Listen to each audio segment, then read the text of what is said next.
Hey there, welcome to my channel. I'm so glad that you could join me today. This video is a pre-recorded presentation on a masterclass series in fire that I taught my free monthly meetup group. So if you want to join the meetings live, just follow the description box below. I will provide a link and you can sign up for the next event. I hope you enjoy. We cover all the delicious mysteries of fire and how they relate to different cards in the tarot. We cover cosmological correspondences, and we also cover mundane correspondences, and we get into a little bit of the Qabalah and sacred geometry. It's a really nice, lovely, fun class. I also created little timestamps below, so if you're interested in a specific area, you can go ahead and follow that. Thank you so much. If you like what you see, like, subscribe, and turn on the alarms for future videos. So welcome everybody to the Masterclass series, and this series is surrounding the element fire. And fire is one of the most essential of the elements. It is the very beginning element, as we'll explore later on down the line. This slide that you're seeing here is a collection of all of the keywords, all of the things that you think about fire that I've collected from your responses on the meetup group. So we've got transmutation, we've got hypnotic, we've got death, raw energy, fireplace, all of these things, they come together to form the essence of fire. So let's think about one of those elements for a second. Let's think about candles, and candles being a form of magic. It's something that you can anoint. It's something that you can use as a color correspondence. And if you're at all into witchcraft, you use candles to represent a component, a correspondence to the intention that you're trying to bring. So as the fire burns through the candle, it releases that intention. So fire, too, is the Manipura chakra. So that's the symbol that you see here. This is the Manipura chakra, otherwise known as the solar plexus, and it lives behind the navel. So this is related to digestion. So everything to do with your gut, your metabolism, your pancreas, removing toxins, kidney, even your adrenal glands, and commonly it is associated with the radiation of prana, or life force throughout the body. It's about regulation. And so we can see that concept of fire throughout all of these keywords. You think about passion. Passion is the maintenance of a creative force that drives you. It's that radiation of need and focus. It's also the home of Agni. So Agni is the god of fire in Hinduism. And so he represents the sun, he represents lightning, he represents both the domestic and the sacrificial hearth. Another thing with fire is it's typically associated with messenger, a messenger, and Agni as well is considered a messenger between the gods and the humans. And so in this role, fire also represents knowledge and the passing of knowledge, that raw energy and action towards knowledge. So there's this very literal physical connotation with the inner fire that you stimulate using your life energy as well. We have some other associations like the goddess Bagalamukhi. She's a tantric goddess, and she grants you the power of stambhana, or paralysis. And within this paralysis, this hypnotic gaze, you can even think of it as like if you're at a party and you have a bonfire and you're sitting around it with all of your friends, that moment of silence where everybody just sits and stares into the fire and is lost in their thoughts. That is the kind of paralysis, that stambhana, that the goddess Bagalamukhi gives to people who venerate her. And it is within this stillness that you start developing a greater cosmic consciousness and a greater cosmic understanding of things. It's where you start developing like your most inner thoughts. Your subconscious mind starts to come to the fore. Another person in the group mentioned Hestia, which I thought was a really fun addition to this collection of keywords. And Hestia, otherwise known as Vesta in Rome, is the goddess of the hearth. She's the keeper of purity. She's the keeper of the home, family, estate. So we can see fire acting as a source, a container from which everything else radiates. It's the anchor point from which one can expand. It's the focal point, the meeting center for government to create policy. It's also an eternal flame. So Hestia and Vesta are commonly associated with the sacred eternal flame that is always burning. You can think of it in the Olympics as well. It's the same signification that we've carried forward since that time, is this eternal flame. And it's a sanctuary to the goddess, where the cosmic life force that fire represents is sacred and maintained. So fire in general, it is the source of life. And it's a very cosmic, very primordial energy. It gives us light. It gives us a cooking fire over which we can produce our nourishment. It is our drive. It's what propels us forward. It gives us energy. You can think of coals in a train. It keeps the train moving. There is a lot of this force of fire that is essentially the progenitor of our life and our life force. We can also think of fire as the storyteller, and it also relates to ancestry. So the shamans of the Shuar tribe, for example, looking at the left-hand picture here, this is a sacred fire created by shamans of the Shuar tribe. They specifically use 7 logs, and these 7 logs refer to each of the 7 generations preceding. And so when they burn any sort of incense or tobacco in the fire, they are essentially offering these sacrifices to their ancestors, so that the ancestors can hear the prayers that are given to the fire during ceremony. And so that's where fire also has this very unique attribute of transmutation, transmuting solids into other forms. So that can be through the use of Palo Santo, for example.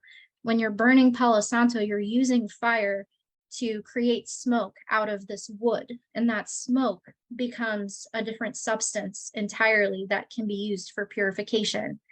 It's an equal exchange. You know, energy can neither be created nor destroyed, so it transmutes into a different energy form. And this is something that our ancestors have known for a very long time. And specifically the shamans of the Shuar tribe, they use tobacco as a method of communicating with their ancestors. So they will take a little piece of tobacco in the palm of their hand, a little bunch, and they hold it to their hearts, and they infuse that tobacco with the intentions or the prayers that they want their ancestors to hear, or they'll speak the prayers aloud while smoking a cigar of tobacco, and then they'll cast that cigar butt or the bunch of tobacco from their palm into the fire. And the idea behind it is that once that tobacco burns, the smoke transcends the spiritual realm, and the ancestors smell it and they think it's the best thing in the world. And so they're willing to listen because they can smell this beautiful offering. So the same can be said with herbs containing other intentions. So again, going back to witchcraft, if you're doing offerings to gods or goddesses, using lavender, using nettle, using any sort of herb, they each have their own energetic signature that you then burn and transmutate into an essential elemental form, so that fire, through the method of fire, you can speak to another realm and create your manifestation. Best of all with fire is the storytelling aspect. So going back to our bonfire with our friends, you know, we're telling scary stories in the dark, or we're talking about the ancient legends that are verbally passed down to us. And it is always around this sacred space that fire creates that we are able to provide this method and modality of communication. So that's one aspect of fire. Another aspect of fire is its ability to create destruction, but through that destruction, creating new life. As you can see with wildfires, like in the center here, we have little bits of green. Even though this landscape has been completely decimated, some of these trees are still on fire, we still have this little bit of growth poking through and becoming something new. So it has this property of purification, transcendence beyond death, and coming back to life. It's the cyclical nature of life and death and wild transformation. We also see this when we venerate our dead with cremation, when we cast the ashes of our loved ones into a place that they would like to go. The biggest example I can think of is in Grey's Anatomy. Meredith Grey, she cast her mother's ashes into an OR sink because her mother was a surgeon and that was her favorite place to be. And so that's another way that we use fire to consecrate and create a sacred opportunity to communicate with that cosmic force and transmutate life into another form. Mars is associated with fire, and Mars is this historically aggressive and warlike planet with single-minded focus, opportunism, and determination. It's about sex, so that's where passion comes in. Sex and our sex organs are also associated with Mars, and so we have fire building up within us through the power of this planet, and its association with masculinity, being active and youthful and pushing forward despite adversity. And then we have the phoenix, which is a symbol that has been portrayed in many different religions across all cultures. Like in Russia, it's called the Chadptitsa, excuse me. We also have the Persian and the Georgian and the Arabic versions of the phoenix. This is a symbol of, again, the cyclical nature of reality. From death comes rebirth, and from the destruction of the old comes the new. All right, so we just covered some of the more common associations with fire, some of the things that we can tangibly see and hold. But fire in its very elemental, essential form is really a cosmic force. And when we go back to this idea of the Manipura chakra and the gut, this prana, this life force is a cosmic blood. It's this cosmic energy. It's this essential potential source, this thick cosmic soup from which we come. And this source of intangible divinity, we can very explicitly see in the Bible quote, and then there was light. So up at the top here, this idea that God, or some form of God, it doesn't have to be a Christian God, comes from this limitless light, this source of infinite energy, this potential energy that creates emanations and creates a force that is all-encompassing. And from that force and from that light source, we start to develop and see tangible forms.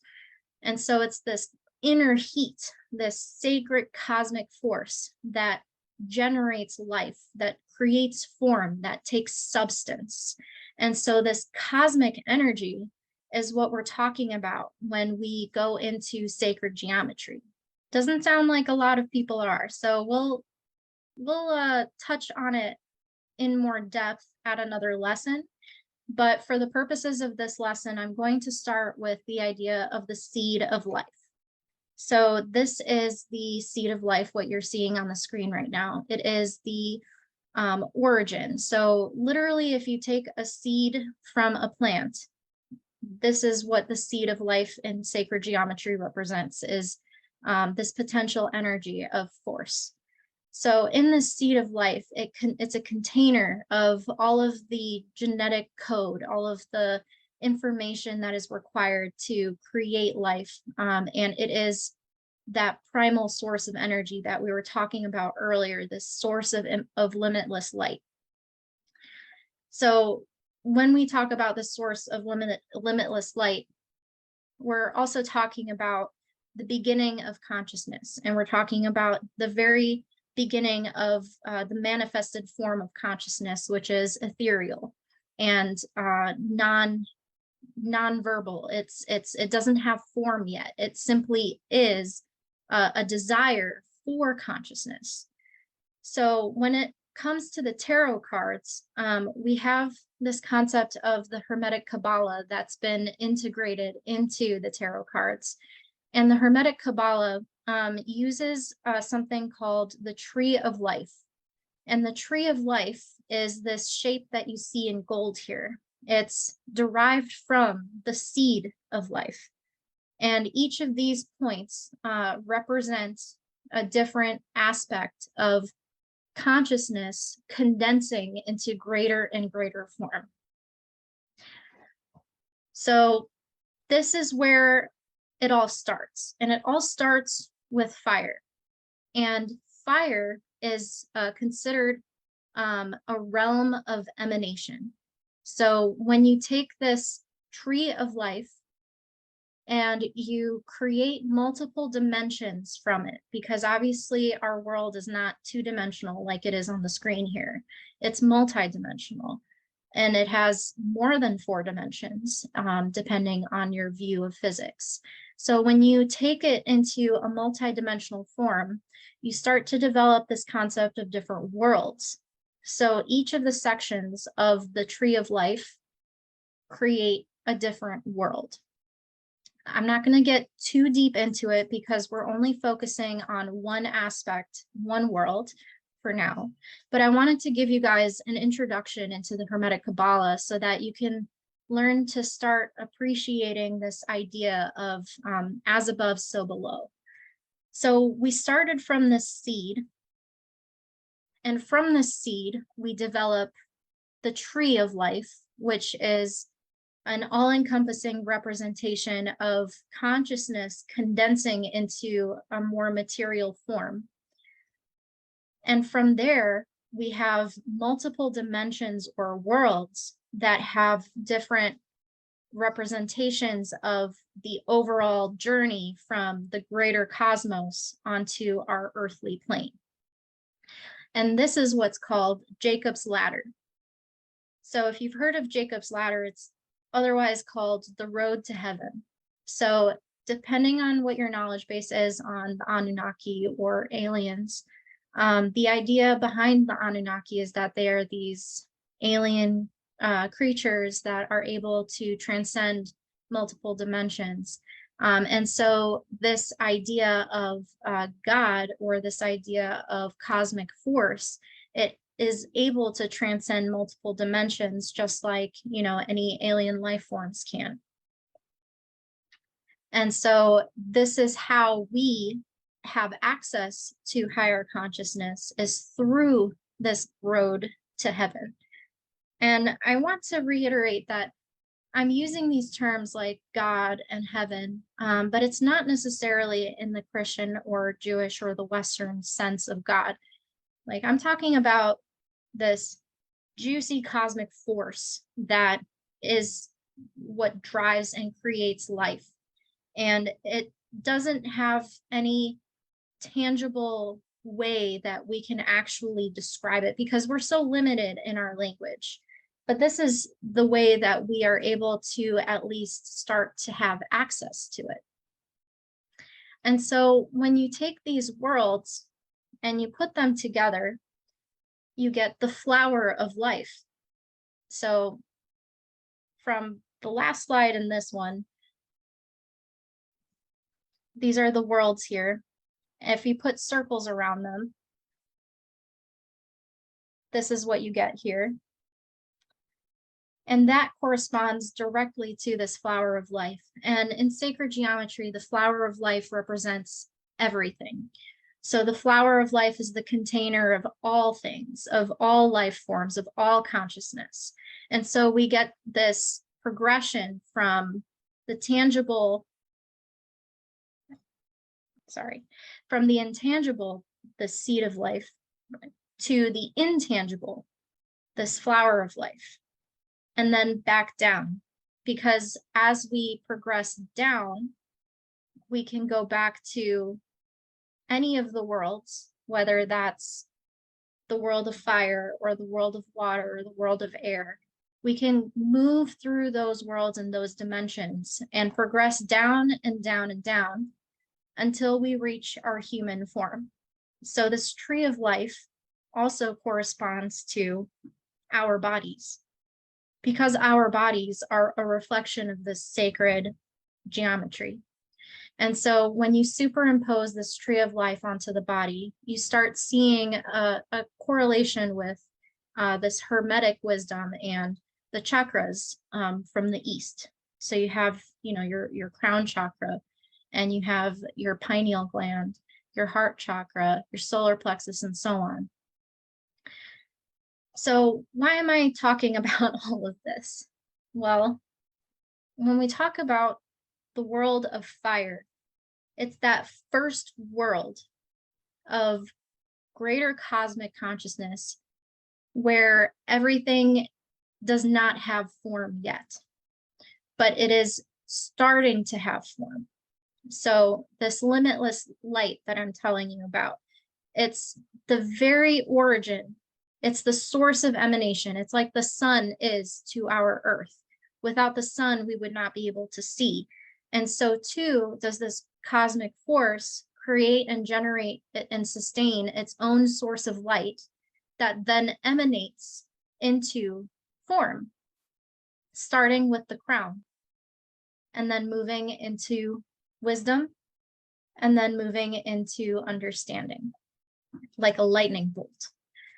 And the way that this greater cosmic consciousness works is it zaps you. It literally is a zap. So that think like intuition. So Sierra's class from a few weeks ago, when you have this snap understanding of something, you just have this gut feeling, you just know. That is what is wisdom. And that is an emanation of greater consciousness appearing to you as divine inspiration, as this purest form of desire, of this beam of light that suddenly things are clear. Suddenly you can see and understand. So this is what's called the supernal triangle. And it is represented by Atziluth, which is the world of emanation, which is associated with fire and associated with the suit of cards, wands. So when you think of wands, wands are wood. Wands can be made into actual magical tools that direct energy. They're burned to create fire. And most importantly, when you think of the magician, for example, the magician card, he's holding a wand to the sky, and then he's pointing with one finger down.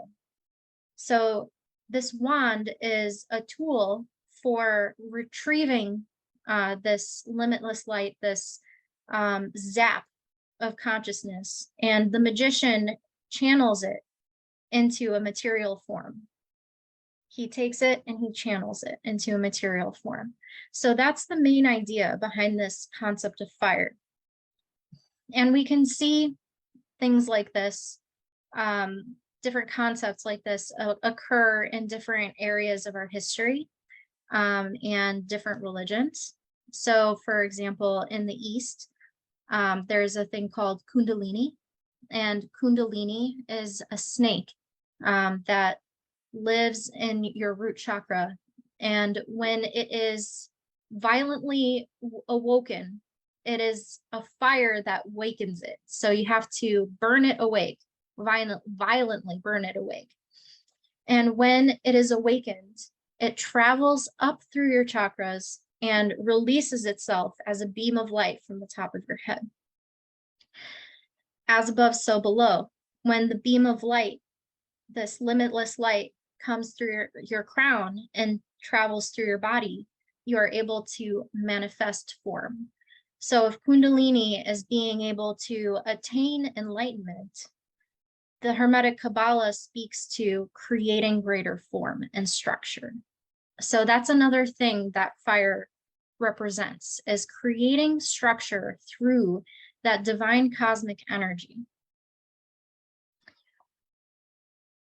Fire is also a positive polarity. So when we're talking about the Hermetic Qabalah, there are counterbalancing opposites. You can also think of it as yin and yang. So fire is yang in this case, a positive or pillar of mercy is what it's called. It's a positive polarity, and it's associated with the left side of the body where your heart is. It's about activity, force, expansion, movement. So when you think of yang polarity, you're thinking about a masculine energy, this the phallus. We're thinking about ejaculation and creation of planting seeds. Whereas with yin and negative polarity, we're thinking about receptivity and abundance and understanding. So when we're taking this concept of fire, we're taking this cosmic aspect of it that we were just talking about. And we're also taking the more common associations that we were also talking about, like with ancestry, storytelling, transmutation, regeneration, rebirth. We're taking all of those things and we're digesting them in multiple layers, because fire is multidimensional and we cannot limit it to a singular method of understanding it. It is all of these things. It is both cosmic and material. And then we start assigning it, you know, we start assigning understanding to fire with the planets and the zodiac signs as well. So when we're talking about the tarot specifically, we have 3 cards that are commonly associated with fire in its different forms. And they each represent these 3 different forms that I've been talking about. We have the Emperor, which is assigned Aries in the zodiac. It's that Martian creation, masculinity, ancestral lineage of kings, war, wild transformation, progress and innovation. That is what the Emperor represents. That form of fire that burns uncontrollably and moves with abandon and does not stop until it has consumed everything in its path. We have Death, which is associated with Scorpio, and Scorpio is the other side of Mars. So when we're thinking about rulerships of a planet, Scorpio is also ruled by Mars. Yeah, absolutely, Sierra, that's right. Like, emperors are above kings. They have divine cosmic rights bestowed upon them. Think like the Leviathan, the book The Leviathan. It's this idea that you have been given a mantle by the gods to rule. So that's the Emperor. So Death, Scorpio, Mars, death is all about renewal through destruction. So this is like our wildfire, burning away through the woods, burning away through everything in its path to make room for growth. It's about sloughing off and shedding that skin from the body of the snake so that new scales can grow in. It's about cremation, transmutation, balance. It's that aspect of fire that creates purification. And then finally, for the major arcana, we have judgment. And judgment specifically is about inner heat. Excuse me, resurrection. This is the only card in the major arcana directly associated with the element fire. It's the divine word speaking life into what was once dead. It's about emanation, returning to a cosmic source, a divine journey, and the sacred cosmic force that moves within us. So this is how we can start to see how the tarot cards, they are little pictorial representations of the essential elements of fire, water, earth, air. And in this particular presentation, fire, it's the source of our energy. It's the source of our inner drive, our cosmic heat. So when we start talking about zodiac signs, we have Aries. It's the very beginning of spring. Aries is associated with the very beginning of the zodiac. It's that start to the seasons. And it is the first eclipse that we consider when we start thinking about the zodiac signs as a time on a clock. It's midnight. It's the 12 o'clock where the hand starts to tick. And this is the side of fire that is also considered destruction and rebirth, like we were talking about with the Emperor. Creativity. It can also be the very beginning of Kundalini awakening, the very first stirrings of the snake, the forceful heat that awakens it. That's Aries. Aries is the whip that gets things started. It's vitality, physical prowess, sex. But it's also a self-centered gravitational force. That's all it cares about.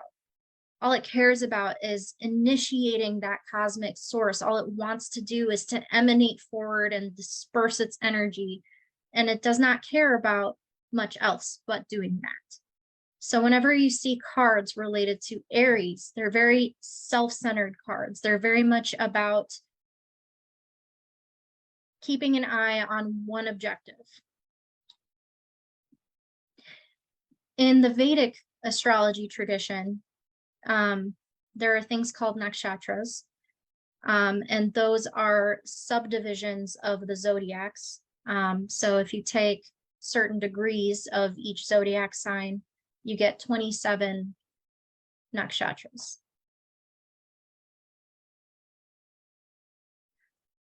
And these nakshatras, they are also a very interesting component of the different aspects of fire within the zodiac signs. I don't want to get too deep into each individual nakshatra in this presentation, but one of the nakshatras called Kritika is also called the cutter or sharp object. And this sharp object, it is able to slice its way through and to create clarity despite any other confusion. That's Aries. It's able to burn its way through and create clarity where there was once chaos, but through its own chaos, through its own destruction. It's untarnished truth, so completely unfettered.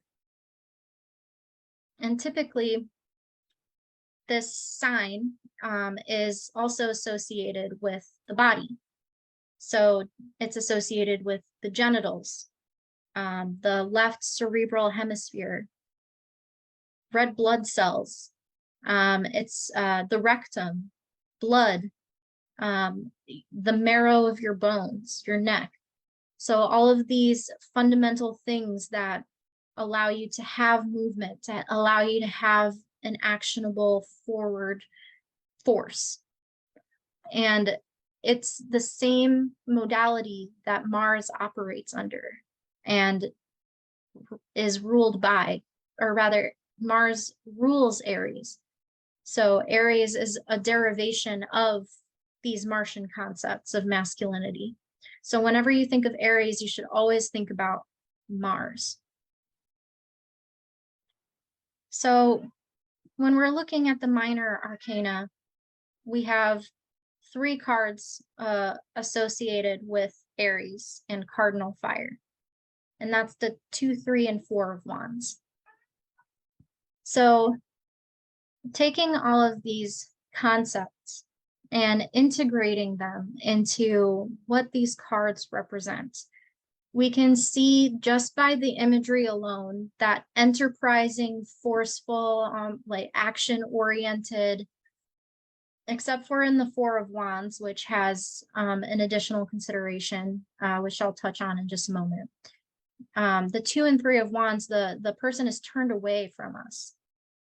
This person is looking ahead to the rest of the world, looking at their goals, holding the world in the palm of their hand. They're concerned with their ideas and their thoughts and what they want to create in the world. Yeah, they do seem like more passive cards. And the reason for that, the reason why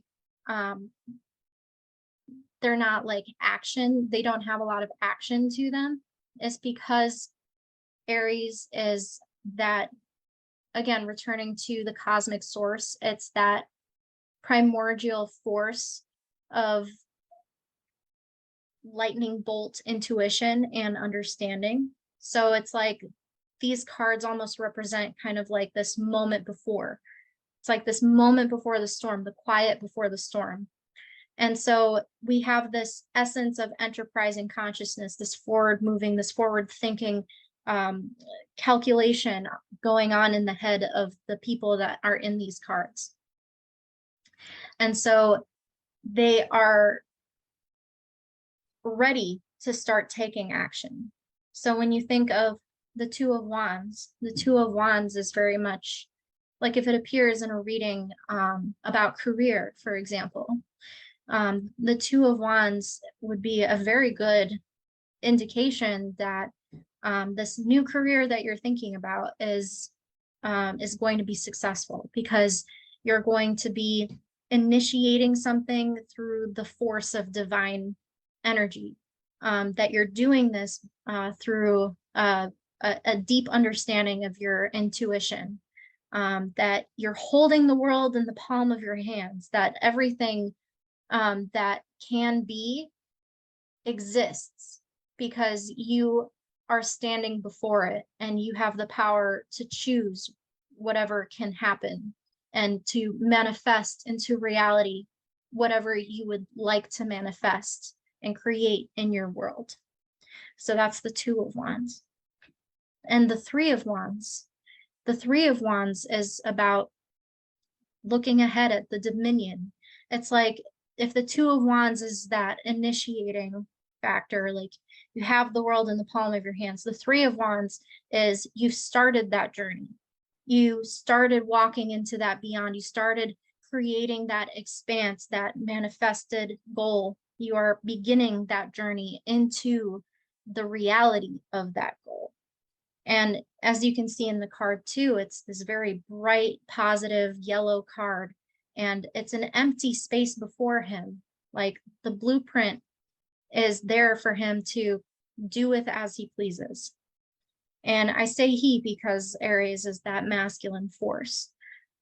So you have this drive, this yang quality. You are ready to plant the seeds. So that's the 3 of wands. Now the 4 of wands it's a little different because it is also associated with Venus. And so we're going to get into astrological correspondences in the complementary course. We've already kind of covered different minor arcana planetary correspondences, but I would like to go over those in more detail again on another lesson. And these are things that you can also find in my astrology wheel reference guide. So I'll pull that up for everybody. So when we look at Aries here, we have different decans of Aries associated with different cards in the wands.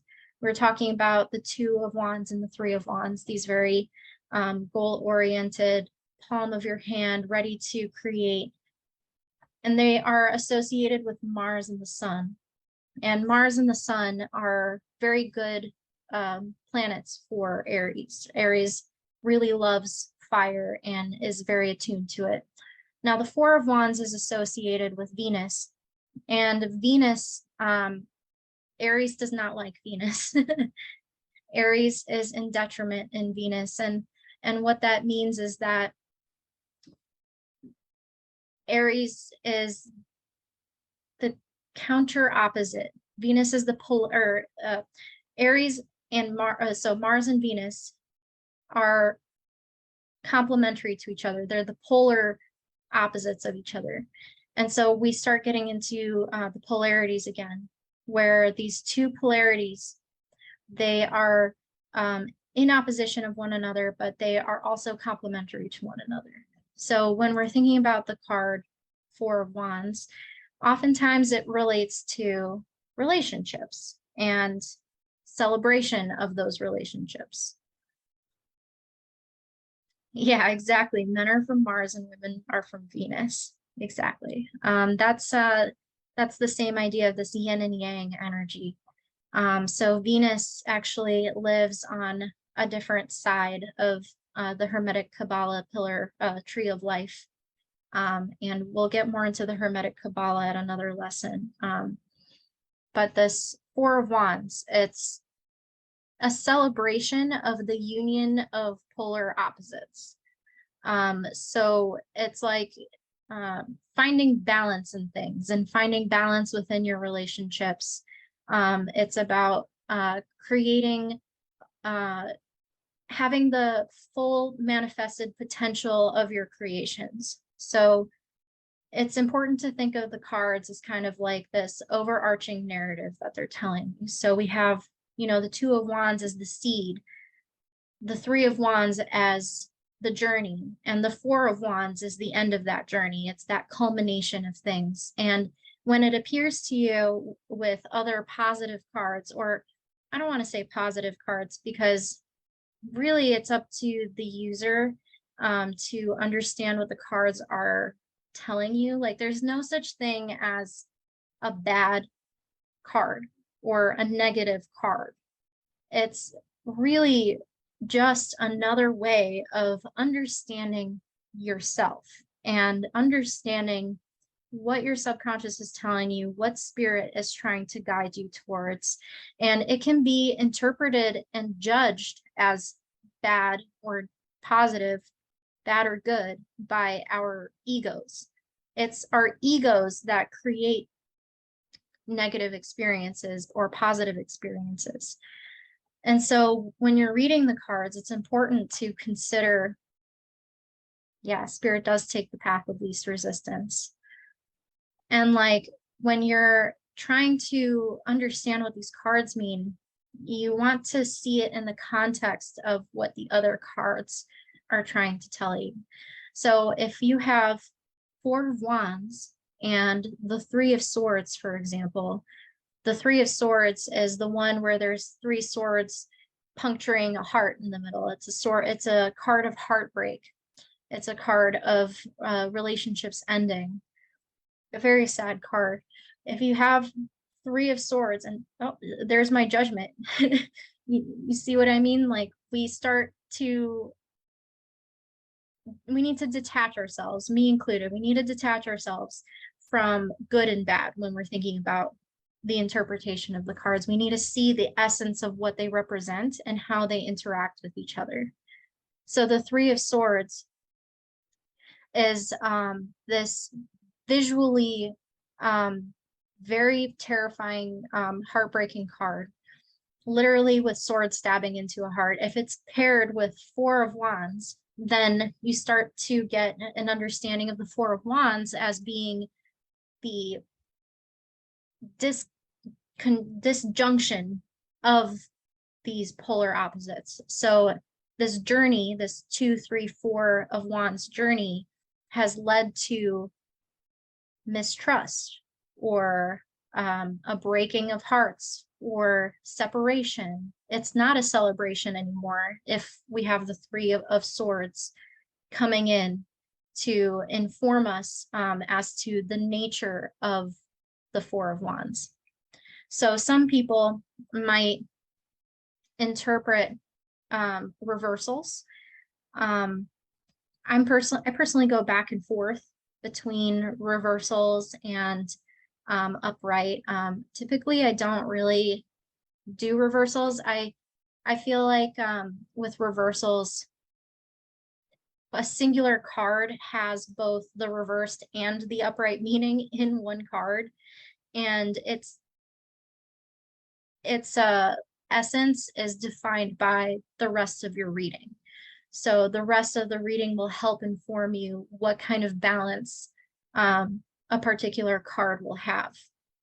And that's where we do this contemplation of astrology in the tarot, is to help us understand like which part of the balance is truly manifested within this card. And Four of Wands is one of those cards that is very good at showing us this concept, because it is Aries ruled by Venus, and Venus being Mars, the Mars polar opposite of Mars. We have that contradicting interpretation to it, where it could either be a celebration or it could be a heartbreak. Is that all making sense to everybody? Take that as a yes. All right. So then we move into Leo. I'm just going to take a little sip of water here.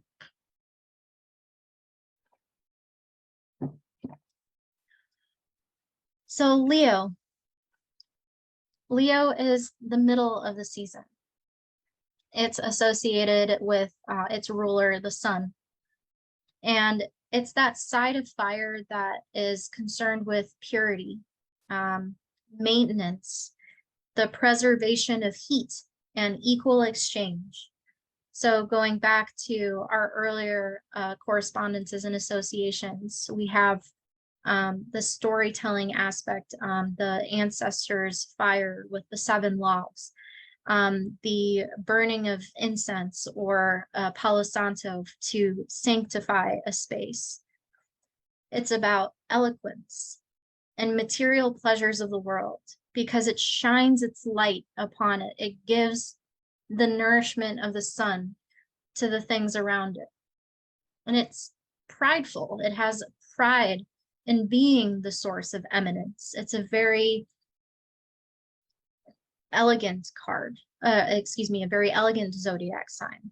It's about honor, prestige, and having a moral code. Going back to the Vedic ideas of astrology, the Maga nakshatra is associated with the keywords magnificent or grand. And it's also about enjoyment of sensuality. Leos want to have fun, and it's about playfulness. Think of the middle of summer as when you go to the water park and have a blast, or you sit and you soak up the sun on the beach, or you have a little dance party and cook up some fresh caught fish. It's about enjoying the pleasures of life in a childlike manner, with awe and inspiration. It's warmth and affection. And the parts of the body that Leo is commonly associated with is the spleen, the heart, the stomach, the bowels, the head. So it's about that prana. It's that radiation of life force, like we saw with the Manipura chakra. It's that essence of life. A little bit of everything for sure. Leo likes to be a little bit of everything and a part of everything too. So when we see Leo in the minor arcana, it's the 5, 6, and 7 of wands. And we have another story here, and it's a little bit of a different story. So with the 5 of wands, we have people fighting, and it looks like they're kind of having fun, but maybe you could also see it as they're trying to fight for their honor, or they're trying to they're coming to a head because of a disagreement, or they're just fighting for the sake of competition and for fun. There are a lot of different ways to see this card, but it's about maintaining integrity. You know, whether you're playing for fun, for competition, or if you're fighting because you're butting heads with somebody and you're trying to battle it out on an even playing field, it's about maintaining integrity. So this card is very much about that Leo type of integrity, that sense of equal exchange. Because when you feel wronged, you want to be righted in some way. And so it is through this modality of standing up for yourself, fighting for what you believe in, that the 5 of cards, the 5 of wands represents, that we see this emanation of Leo. And then when we get into the 6 of wands, it's triumphant. You have won that battle. You have become the leader. You have become the victor. You have triumphed over your foes. You are parading in your victory. No, kitty. You are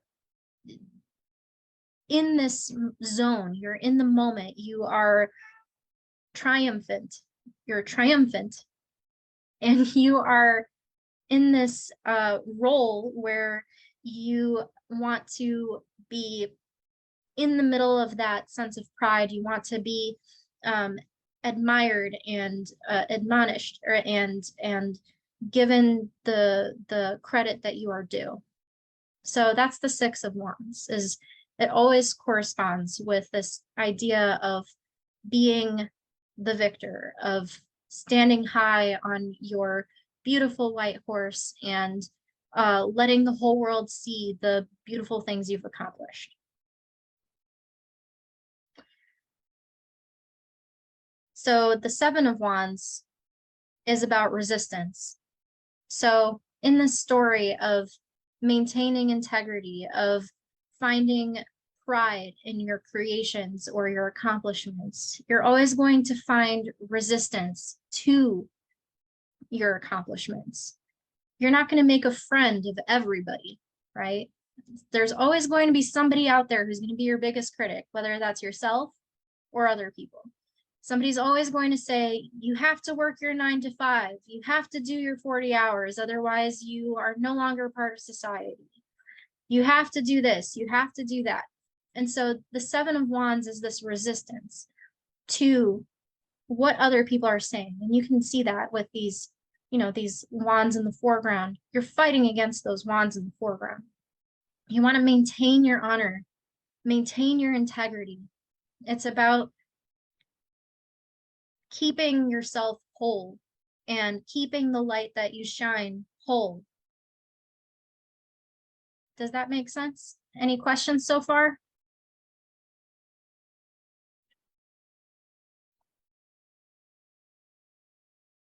All right.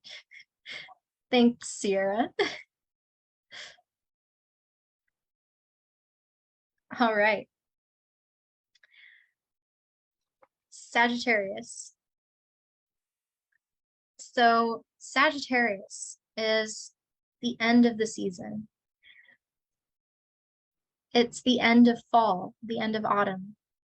And the end of autumn is the last harvest. It's the very last remnants of the bounty of summer and autumn that you take with you and preserve with you into the winter. It's this intangible divinity that we've been talking about. It's the eternal cosmos expanding and exploring. Its ruler is Jupiter, and Jupiter is all about the hidden realms and ancient wisdoms. It's about optimism and finding the little nuggets of truth that are hiding in every corner.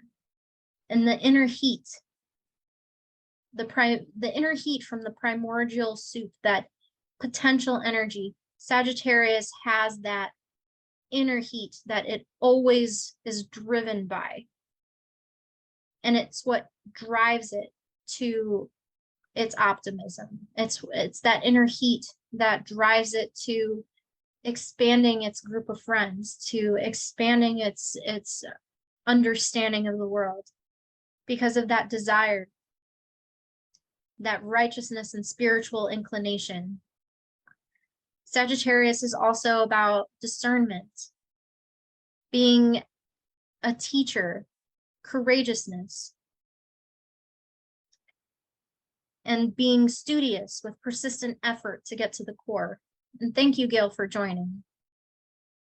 I am going a little bit over time, so if you do have to leave, no worries. I'll be setting up a replay in the Google Drive. So if you do miss, the next 10 minutes or so, you'll be able to access it. So Sagittarius, in terms of the body, it represents the kidney, the liver, adrenal glands, the ear, tongue, the thighs. It's about that sensory experience. It's about digesting the toxins and removing them. It's about movement, using those big muscles of the thighs to keep you moving forward. So when we're looking at the minor arcana that are related to Sagittarius, the 8, 9, and 10 of Wands, it's a little bit of this intangible creativity and intangible force. I have a cat in here. One moment. He likes to scratch on my chair. So we have this intangible force, this 8 of Wands.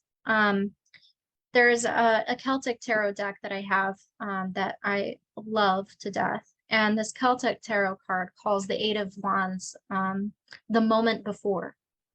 And so we see these wands that are soaring through the sky, and we don't really know where their destination is. And that's that element, that correspondence of Sagittarius, which lives in that ephemeral realm between earth and the sky. And it has a destination, but it just launches itself to it. It's the moment before. It's that continuous flight through the cosmos.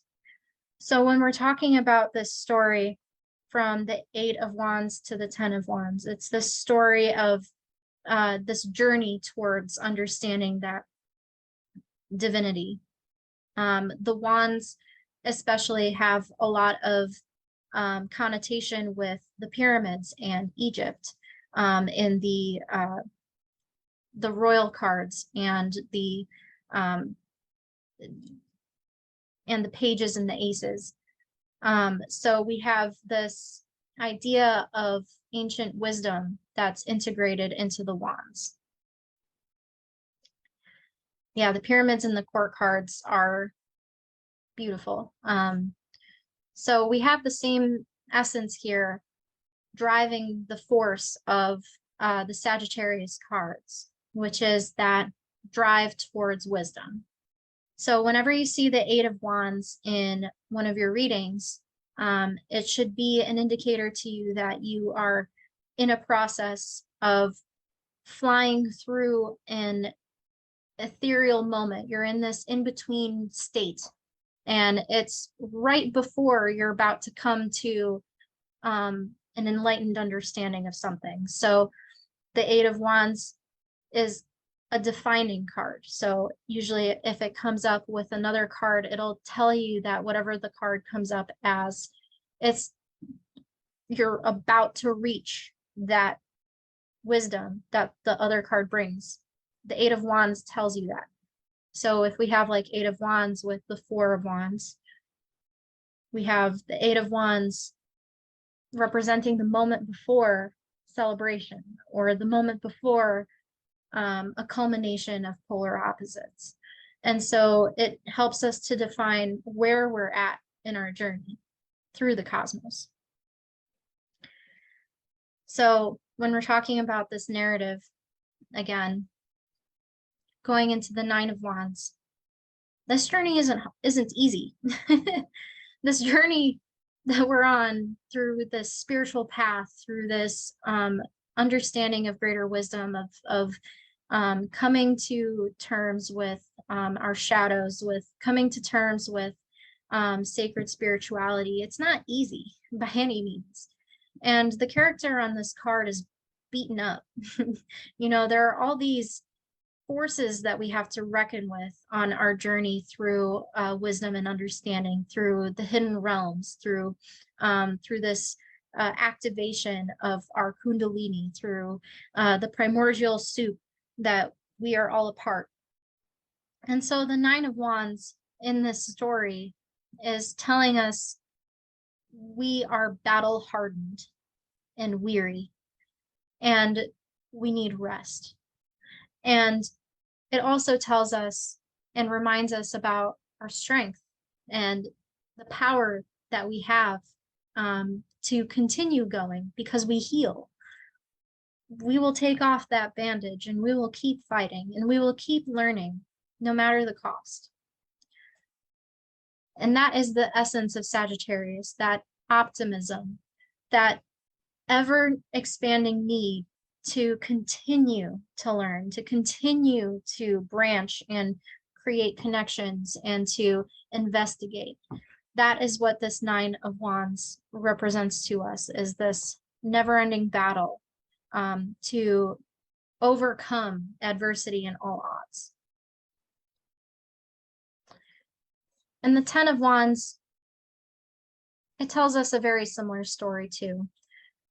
And that's to pick up your battles or pick up where you left off, to continue carrying your burdens, because it is through carrying your burdens and through working through these shadows and through your spiritual journey and through this adversity that you continue on your path. You keep taking that step forward. So whenever the Ten of Wands appears to you in a reading, sometimes it's also an indicator for you to remind yourself how much you have on your shoulders. It tells you that you are a strong carrier, that the burden that you have on your shoulders is not one that you cannot handle, because you are still walking, you're still moving, you are still actively pursuing. And thinking about the imagery on the card too, you're walking towards connection, you're walking towards community, and you're not alone. And that eventually somebody else will be on that lonely path to continue to carry your burden. And so this narrative of the Eight of Wands through the Ten of Wands, it is a deeply spiritual narrative. It's that end stage of life. We're thinking about the end of the season, the end of the fall. It's elderlyhood, and it's recounting and reflecting and looking back on that very first step that you had on your journey, carrying the world in the palm of your hand and reminding yourself of the victories that you have gone through and the battles that you have fought with Leo and the other cards here, the Five of Wands, the Six of Wands, the Seven of Wands. So the Eight of Wands through the Ten of Wands are that end of the journey. So the Ten of Wands, it's not necessarily that the things he's carrying are a burden. It can also be a representation of the knowledge that you have so far obtained, and it's something that you carry within you. So it can have that more ephemeral definition to it, where you are this carrier of knowledge that can then go forth into a deeper inspiration of another suit and through another element, because our next element here is, I believe, Earth. And so when we go through into this next element, this next set of cards, we take the learnings from the Ten of Wands. We don't remove, it's not like these learnings just disappear all of a sudden now that we're in a new suit of cards. The wands that we have collected through this initiatory journey, they're retained within us. And that's another thing that I see with Ten of Wands, especially with regard to like the little houses in the back here. He's close enough to the houses that he can see them. So he has carried his burden, he has carried his knowledge, he has carried his wands to a point where he can rest and he can share his wands and he can share his burdens and he can start to disseminate his knowledge. And so it's a really good transition into the next suit with the ace of the next suit, because it is, now that you've obtained all of this information through your initiation journey, now it's time for you to disseminate it and elevate it into the next half of your journey. Does that make sense? Exactly. And so we're over here in Sagittarius. So we're going right into Capricorn. So we're going right into Capricorn, and Capricorn is the literal manifestation of physical materials through the effort that you use to obtain it. And so you're taking those 10 of Wands and you are transmuting them into into a more condensed form. You're taking that wisdom and you are using it as a foundation for the effort and the work that you need to create what you want to manifest through Capricorn.